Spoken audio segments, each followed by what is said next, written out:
我是赵少康，欢迎你来到 TVBS 赵康战情室。咱们现场特别来宾，沈富雄委员、林亮君议员、黄伟汉先生、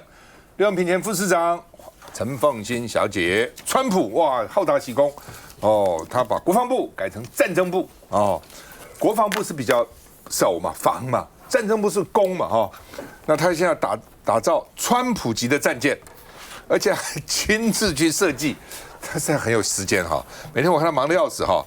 还要打造叫做 Trump Class 川普级的战舰哦？为什么？他说美国现在的战舰老旧、疲劳又过时哦。美国舰队是这样子哦，所以呢，将来要打造这个动力强的、武力强的哦，而且呢又好看的哦，所以要先宣布建造2艘全新的川普级战舰，说比现在强100倍。哦，而且将来还要继续再增加，一共要10艘，那排水量是3万到4万吨哈，3万到4万不少啊。航空母舰不就10万吨美国的，那一般只有8万吨哈。那另外呢，更大、更快、更猛，100倍。英国的卫报说他自恋症发作了，哦，不只是他的战舰要叫川普级，哦，他的饭店、高尔夫球乐部都冠他的名字，哦，而且呢，他把这个华盛顿的甘乃迪表演艺术中心，董事会表决把这个艺术中心更名为川普甘乃迪中心，川普在前面 ，Trump Kennedy Center 那所以呢，这个他的反对者说，他现在在建造一艘自恋的船，自恋的行径发飙。讲完以后，哇，美国最大的造船商叫 Huntington Ingalls Industry 股票狂飙，当场狂飙5.01%。盘后再上涨4.32%，再涨到10%，哎，哇，就觉得哇，生意来了哈。那另外呢，他又去这个任命 Louisiana 州长，叫做格陵兰特使。他现在每个地方中东特使，这个乌克兰特使都有特使哈。我们先看他舰队的想法。Welcome to Mar-a-Lago for this exciting announcement of the new Golden Fleet. We're calling it the Golden Fleet.That we're building for the United States Navy. As you know, we're desperately in need of ships. Our ships some of them have gotten old and tired and obsolete,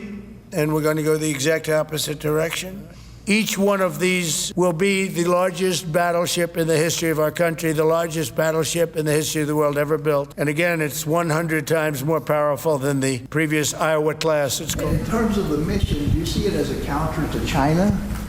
Just a counter to everybody.It's not China. We get along great with China. I have a great relationship with President Xi. And not China. It's just everybody. You don't know who comes along. But we just wanted peace through strength. Hopefully we never have to use them. The future Trump-class battleship, the USS Defiant, will be the largest, deadliest, and most versatile and best-looking warship anywhere on the world's oceans. 好，舰队以前清末有个北洋舰队西班牙有无敌舰队。现在这川普呢也打造他的无惧舰队，老沈怎么看？川普的任期只剩下3年，他来不及，根本来不及。对，所以我对这种事情呢，就没有什么好评论的。我觉得我可以活到睁眼看他就是塌下来，眼看他起高楼，眼看他印宾客，眼看他楼塌了。2艘军舰以他为名啊，这也没什么了不起。他还要在 DC 建造一个 monument。就说你将来去 DC 的时候，除了看 Jefferson、看林肯，还要看川普。还有他那个白宫，他完全拆掉了，要盖一个很大的，像大舞厅那种样子。还有那个 Rushmore Mountain，他有4个总统，对不对？他要插一个上去我觉得一个人自大自恋到这种程度啊，这个就是充满了衰败灭亡的象征。你看我们台湾在这点比他进步多了。我们台湾现在有什么门啊，什么拱门啊，什么学校，什么建筑，你现在比以前进步在哪里？现在题字以后没有人写水体的，你不要妄想将来你希望你我从来没有。这我们时代那个题自己的名字的时代已经过去了。那讲到格陵兰派一个特使，一个变通派的人当特使路易斯安那州长。我觉得川普是这样，川普的眼中他心目中只能他抢夺人家，他不许别人动他一根毫毛。比如说他妄想要抢巴拿马、抢委内瑞拉、抢格陵兰，这些事情如果都是合理合法的话，那我们台积电就算偷了他的技术，那又算什么呢？对不对？他可想我们不能偷啊，何况我们台积电是自己努力的研发的，但是他眼中，他从上任到现在有讲过台湾一句好话吗？他每次讲到台湾就是台积电，讲到台积电就是偷。我们台湾怎么迎来了这个骂名？那很奇怪。至于今天刚才你们有提到的，就是说那个美国国防部说飞弹多了，劳共的飞弹多了100多颗，这等等会讨论。等等会讨论。我认为你没有时间就不要谈了。那种讲法，那是军人的讲法，军人的战术性讲法。不值一评。哎呀，要预算的啦，现在到审预算的时候了。川普方话要拿下格陵兰，丹麦很生气，这是我的主权，你有什么这个资格？你越线了嘛，严重越线了嘛。川普说，基于国安问题，美国必须拥有格陵兰。你现在看看格陵兰旁边，不是 Russia， 不是俄罗斯，就是中国的这些船啊这边跑，美国在哪里去了？那丹麦不满，要把美国大使找来说，你是什么意思？乱讲一通另外呢，丹麦跟格陵兰联合声明，说这是我们的这个格陵兰是格陵兰人的格陵兰，美国不能够接管，美国没有资格那路透社呢，美国老郑刚刚讲的，美国有一个评论说呢，北京2027年底就具备对台作战取胜能力。奇怪，我以为早就有这个能力了，美国人讲了很多次了。那什么意思呢？说他这个可以发这个战略的这个飞弹离中国本土是1500到2000公里，在蒙古那边发海里不是公里，差不多1.5、1.6层他从蒙古可以发到台湾来那所以他在台湾沿海部署2-3千个飞弹要干嘛呢？他在那边就好了那所以呢说哇不得了，100颗洲际飞弹可以打那么远那所以呢，已经部署了所以呢，将来他就有能力把台湾拿下来那至于路透社说，将来正式的这个报告出来会不会改不知道，拿到一个草案。其实我觉得美国这些将领没事，你看都到这个时候就开始讲老公多厉害坐船跟下饺子一样美国好慢他一天做10艘，美国10天才做1艘甚至这个10个月再做1艘干嘛？就是要国防预算要预算的时候说对方好厉害，我们是受不了。预算要到说没问题了，我们可以打败对方了，然后明年再来要预算这个暐瀚怎么看？刚刚那个大佬在讲说就我们有生之年可能看不到两岸最后什么结局，但是我们刚刚看川普那个记者会，他是告诉你有生之年要看到，在我下台之前要看到，因为他2年半就把它打造出来啦。所以他还有3年的任期，他今天讲完说已经开始做了。观众朋友，因为是这样有一说一，能不能打造出来2年半以后见分晓吧？是不是会延宕，或是说这个时间更长？第二个有没有办法达到它的效果也不知道。可是川普的记者会很华丽，他所讲的是什么呢？第一个，这个新的所谓的这个无畏号他要打造先交2艘，然后再交10艘，最后要20艘。那他为什么会讲这个部分？我是没有买单的说比现在现行的强100倍。那现在是不是也太烂了？强100倍，当然我觉得这个100倍太夸饰了。可是第一个，我们知道在去年今年2025年，去年的这个美国的五角大厦的密件，讲说中国大陆现在目前有很多极音速飞弹，这极音速飞弹美国没有办法对付它的这个无畏号上面要配极音速飞弹所以他讲说，他是这样讲，所以这是很强。第二个，以前在拜登时期有讲说，是不是要配这个核子的巡弋飞弹？那后来这个计划终止，他说我的这个无畏舰上面也会有核子的巡弋飞弹，然后呢，它还可以有垂直起降的飞机，它没有办法像航空母舰一样直接在那边起飞，可是垂直起降的我可以上甲板那这个在2年半之内就要打造完成，所以他才会讲说这个叫做非常强这个无畏号，然后呢打造2艘、10艘到20艘。那刚刚那个记者，我们刚放影片就讲说，你为什么要做这个？你是不是要打中国？他说没有，我跟习近平很好。他说对，他都很好，但是他说呢，这谁都能打，那大家都会怕我们，所以他就把这个计划展开。那当然，他现在已经讲了，讲完之后不是说有一个计划要去发想而已，他说从现在开始就要立刻做，2年半之内就要做出2艘。那我们现在往后推2年半，很快就到了。他任期结束之前能不能兑现，我们可以拭目以待。不管他是要开始做一半，他也要完成AIT 在这个时候，因为立法院今天又否决了他这个1.25的国防韧性预算哈 ，AIT 的副处长跟李乾龙副主席合照 ，AIT 的副处长跟张荣恭副主席合照 ，AIT 把它抛出来了，就是说我们跟国民党也讲过了，不是只跟民进党讲啊，你国民党干嘛反对呢？来，凤熙。你们有互动，可并不代表国民党已经答应你啊。如果 AIT 真的觉得这预算很重要，赶快劝赖清德，然后好好的到国会来报告。我觉得对于国民党来讲，就是可以这么样子直白的告诉 AIT， 因为他不吃 AIT 那一套。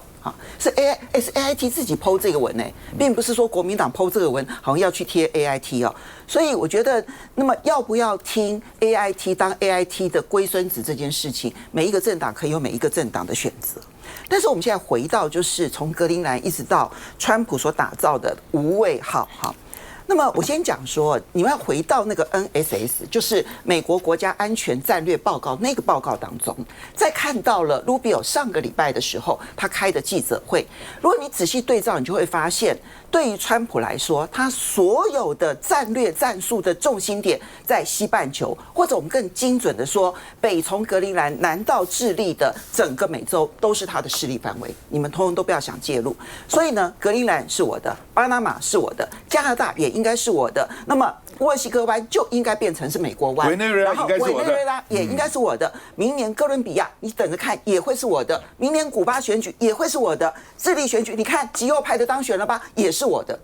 这就是川普，就是他们称之为叫做门罗主义的川普推论，这是在国家安全战略报告用的名词。那么，因为在这之前，其实曾经有过门罗主义的罗斯福推论。那个罗斯福推论就是，只要任何一个国家敢染指美洲，我就去打你这个国家。那现在的这一个川普推论，看起来是美洲的所有的资源都是我美国的资源。这就是他要做的一个主轴，所以你会发现，不管川普也好，Rubio 也好，他对美洲以外的所有的国家客客气气，偶尔骂一骂这个欧洲哈，就觉得说欧洲呢，你们实在太是扶不起的阿斗。除此之外，他凶恶的对象反而变成了格陵兰、加拿大。然后墨西哥因为很听话，所以就不是凶恶的对象。然后呢，古巴、委内瑞拉、哥伦比亚还有巴西。因为这些都是左派不听美国话的，那听美国话的他就支持到底。比如说阿根廷的米莱，所以你知道在上个礼拜发生了一件事情，在南方共同市场，也就是南美洲的几个国家开会的时候，哇，巴西总统鲁拉跟阿根廷总统米莱就直接为了川普能不能够用这种强硬的方式对委内瑞拉吵架了。好，所以你就会发现说呢，这整个的，你认为他的战舰的目的是什么？他只要显现出我美军很强，但是这个很强就等于他觉得跟中国大陆打仗已经准备好了吗？2023年呢，美国海军有一份简报，那我其实这一份简报，你从最近美国呢四处张罗，就是要韩国的这一些造船厂到美国去，这个重新呢开启这一些造舰的这一些厂商，你就可以看得出来，他们评估美国跟中国大陆在造舰的能力上面已经差距是232倍，中国大陆是它的232倍。它这里面有仔细计算，美国一年整个造舰的总量是10吨，而中国大陆是2320吨，所以是232倍。其实从2023年到现在，差距只有拉大，因为韩国自己跑到了美国去考察之后，发现说问题重重。我告诉你，现在在美国连买一个变压器，那个价格都涨到天价，你完全买不动。那所以最后我们就要来提一点，就是说，很多人会觉得说，美国的军事能力就是强，所以台湾只要有美国老大哥，那我们其实就是一切都无畏了。没有这么简单的事情。纽约时报所刊登的五角大厦的这个优势简报，其实它是一个长期所累积出来的一个结果。其实从我搞财经的人角度来看，一个国家只要制造业疲弱不振，你就不可能有足够的军工产业。2次世界大战美军是怎么赢的？因为背后有强大的工业制造能力。现在的美国电力也是不够的，劳工也是不够的，技术人才也是不够的，他连造舰的船坞也是不够的。所以刚刚前面提到的说，哎呀，2027年中国大陆具有这个能力啊，具有那个能力，我不知道他什么时候具有什么样子的能力，但我知道美国在西太平洋这个地方的防卫能力，其实已经是每一年的每况愈下，这个已经是一个不争的事实。至于讲说什么这一个什么这个什么巡弋导弹啦，什么这个远程飞弹啦，各位，我告诉你，那都不是对准台湾的。你要对准台湾的部分哦，短程飞弹他们就超过了900枚，那么再加上火箭炮，火箭炮最远可以打450公里，那么这个台湾海峡其实的距离非常的小，它只要用火箭炮，我们其实就受不了，更不要讲它可能是蜂群式的无人机。所以我们其实面对现代战争或者面对中国大陆的时候，我们一心一意要去塑造一个虚假的台湾民族主义，然后去对抗中国大陆的中国民族主义，对我们来说就是绝对吃亏的地方。休息一下再回来。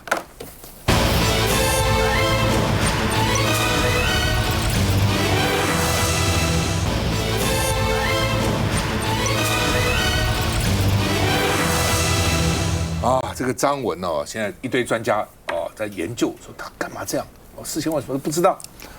哦，说他的凶到哪里来的？都是网购来的哦，而且他犯案前到诚品南西店去场勘看现场，哦，到底哪里人多，哪里怎样，要跑从哪里跑哦？那人家不给他上去啊，说你们在上面看什么？他说我要想拍圣诞树，你要我上去了。哦，所以他就说用一个理由我就上去拍啊，去勘察啊。那另外呢，有一说了啊，说呢他勘察的时候呢，这个他跳楼嘛，不是死了吗？所以楼下铺了很多纸箱，所以他曾经想过，如果跳下去有纸箱，纸箱会有这个吸收这个弹力的作用嘛，吸收震荡的作用，所以他不会死。很多电影人跳下来啊，所以呢，没想到那天他跳的时候呢，头一天纸箱被清掉。所以没有纸箱，咚跳楼就失算了哦。不过呢，警察说没关系啦，他反正就是要跳了哦，跟到底有没有纸箱是无关了。所以反正现在大家各有各的评论跟判断嘛啊。那就说他有没有冷钱包？奇怪，这个户头只剩39块啊，是不是有什么虚拟货币？说也没有。现在知道了，资金来源哪里来的？他妈妈给他的哦，他妈妈给他呢，他妈妈。瞒着丈夫给儿子，妈妈爱儿子嘛，哦，说每季3万块，每季没多少钱呢，一年才12万呢，哦，但是其实不止这个钱，哦，对，不止。妈妈一共给了他82万，2年，他通通买了武器了，从2023年底到今年10月就汇给他37万，但是呢，2003年前年给他一笔45万，所以总额有82万，哦，他钱都拿去买武器了。哦，所以在他的租屋发觉有14把长短刀，哦，然后呢，这个甚至呢分次购买的，哦，有的是这个时候买，有的是那个时候买，哈，反正他用这个钱，所以他妈妈3年汇82万，所以而且他爸爸呢说是退休的竹科工程师，应该有一定的收入了，妈妈是传产的会计，哥哥也在高雄担任工程师，而父母退休后呢做股票。做外汇的投资，哦，所以有收入的。他自己本身也是这个某个学校的资讯工程系，所以他也是有专长，不是没有的。可是作案前一天只剩下39块，换句话说，通通花光。我们看一下。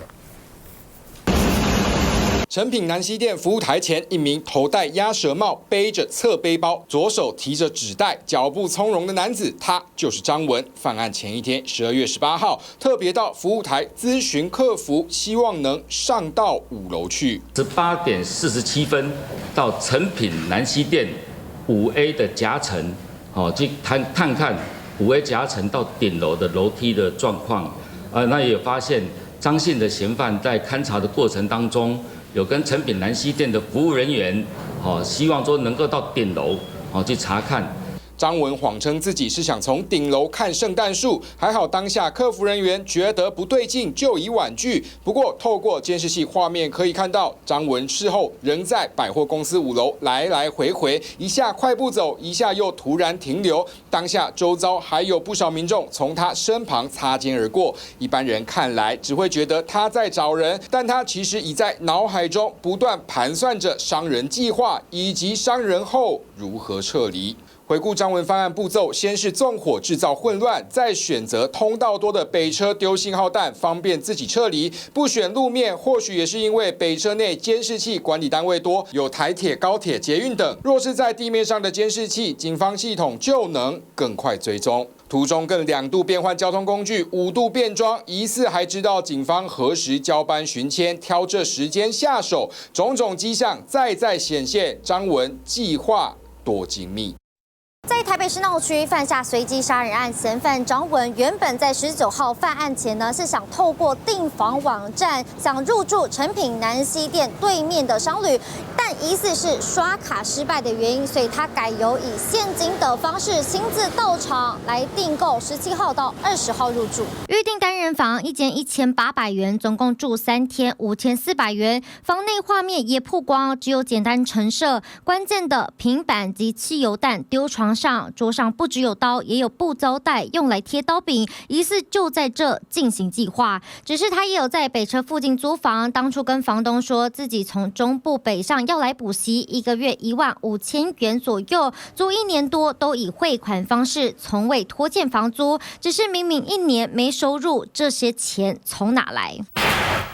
警方调查张文总共有4个账户，但都固定使用其中一个，而账户明细显示收入来源都是他的母亲。从112年底到今年10月，每3个月给他3万至6万不等，总共汇入37万元。不止如此，母亲在2年内都使用无折存款额外汇入45万，也就是说，张文112年8月从保全公司离职后就没有收入，支出都是透过谨慎的存款及家属金元82万，如今里头余额只剩39元。另外3个账户分别是7000元、0元及个位数。警方目前没有发现悠游卡及虚拟货币。为了这个计划，他花费金额庞大，甚至还没有工作。难道家人这段期间从未过问钱花去哪了吗？魏永平。我觉得这个问题哦，大家不要太过事后诸葛，尤其是去责怪，譬如说他的父母。因为很简单，你光想一个儿子，他过去并没有前科，好，他只是现在没有工作，那他也许用一套说辞，譬如说他要去补习呀，他希望再找一个职业生涯等等的。你说他的母亲可能不提供给他生活费吗？我觉得任何一个母亲都做不到。也就是说，张文这个案例啊，我觉得他并不符合，就是说他小时候并不是一个这个闹事的麻烦孩子哦，他在校的期间呢，大家也觉得没有什么异常。当然，他去当志愿役的时候呢，现在看起来他好像有这个自导自演啊，让他被这个被开除。但是这也就说明呢，他是一个善于计划缜密的人，而且呢，你看他过去的工作背景，从他有这个资通讯的专业训练，跟他去这个志愿役的空军啊做通讯兵，以及到他呢去担任保全，这些工作经验呢，都让他对于如何的去犯罪，然后如何的跟警方这个猫捉老鼠你来我往的互动，以及呢缜密的一个计划这件事情呢，都变成是他的知识库里头。而且呢，他也非常的谨慎，他知道现在是这个数位踪迹非常明显的时候，他可以完全不去使用。简单说呢，只能说他蓄谋已久，而且他所有的计划，他就是要干一票大的。那他在干这票大的之前呢，他就忍耐，很多的那个讯息你通通都弄不出来。所以你在这个时候，你要去盘根错节去说啊，家人如何，各方面如何，背景如何，同学如何，同事如何，他这个互动如何，这些通通都是没有用的，因为真正的打定主意的孤狼式的犯罪人呢，很多就是这种类型的。他都非常的聪明啊，甚至呢，美国过去也长期去有研究过呢，有些他们还认为说，这些罪犯他很可能染色体有一点变异啊，他根本跟一般正常人的染色体不太一样，他有一种对于这个民众的受苦的那个同理心不足等等，但是你这些部分都没有办法说明这样的一个人，他不联系、不互动。然后你可以预先的去知道他可能有这个犯罪行为，所以你只能说我们事后发生了要如何更快速的防范。而这个状况，我觉得对台北市政府还有台北市捷运公司的一个启发跟教训，就是说你一定要更换你的监视系统，因为议员徐宏庭就在讲。台北市议会讨论了好多年，就是整个监视系统应该要提升到 AI 的水平，就是由电脑可以抓住嫌犯的影像，而不是说现在这个比较低阶的需要人工比对。可是台北市政府为什么没有换呢？就是因为经费不足啊。那台北市政府的经费不足，随着民进党政府用这么野蛮的方式要挡住财划法的状况下，台北市的钱很可能到了明年又更加的不足。那怎么解决这个问题？我觉得中央跟地方要一起协力，就预算还有设备的提升，一定要来面对。那台北市议员亮君。我先回应一下刚刚有平杰所讲的，我不要再把这个事情牵扯到民进党身上哦。就是台北市政府在整个监视系统的提升上面，其实议会多次要求啦。那不管在预算上面跟经费上面，包含这个原本警察局所编列的预算，甚至是北捷自己监视系统的预算，其实都是足够的。那当然，我们怎么样再去提升、再增加预算？我想，不管是台北市的税收，亦或是接下来这个财划法里面有这些新的补助款，是不是有可能挹注到这一些监视系统的提升上面？这个大家，我想议会不分党派，大家都会支持，所以可以不用在这个时候再做一些政治斗争了。好，那但是我觉得在这一起事件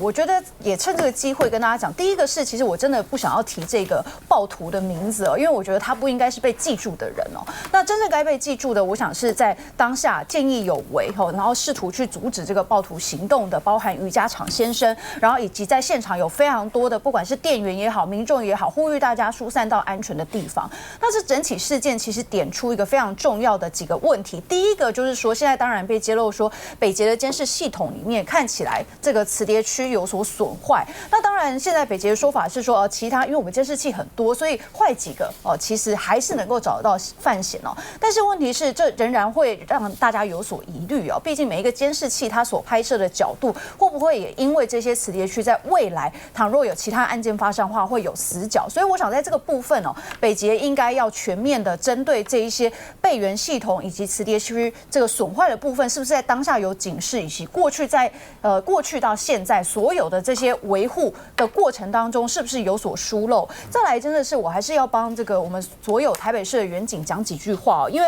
为这个事发的地点遍及中山区也是我的选区，然后包含到中正区其实员警大概在第一时间接获到纵火的报警的时候，抵达到现场，然后去搜索、去调阅所有巷弄的这些监视器，大概在1个多小时内都已经锁定特定的人士了。然后后来发现是同一人的时候，中正一的这个所长，然后也赶快联系到中安分局，所以我想这个横向的沟通大概都还算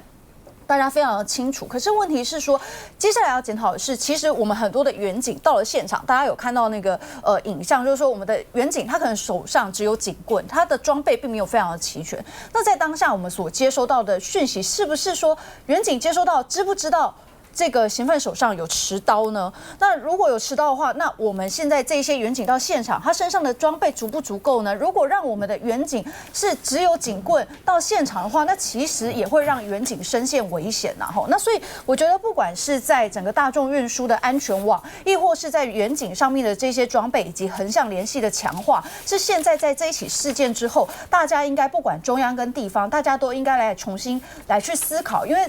这一起案件跟过去的完全不一样，它是跨区犯案的，然后它跟试图的感觉像是声东击西，然后想要让这个消防局也好，或是警方也好，让他们疲于奔命。所以我觉得面对像这样的状况，今天我们当然希望它是孤狼式的犯案，可是如果在未来它是类似它是像恐攻或者是有集团式的犯案的话，那这样子对我们来说，现在在这一次的事件爆发，看起来我们的因应上面确实还有要再加强的地方。休息一下再回来。你那这。